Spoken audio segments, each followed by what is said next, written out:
Farmer Leo walks through her orchard, surveying the damage.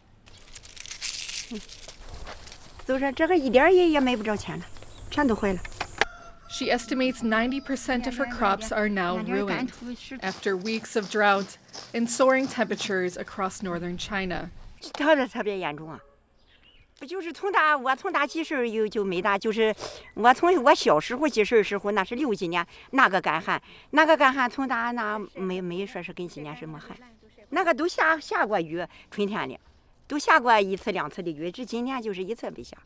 Leo is not alone.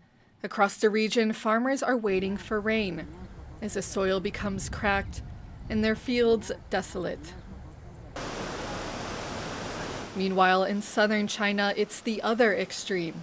Days of torrential rain and landslides have flooded cities, forcing thousands from their homes and killing at least a dozen people. The country is dealing with two extreme weather patterns simultaneously. It's a pattern now seen across Asia.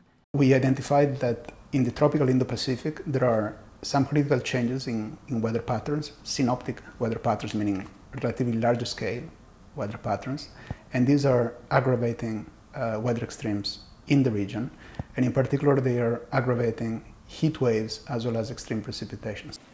Chinese President Xi Jinping has called for an all-out response to the extreme weather gripping the country.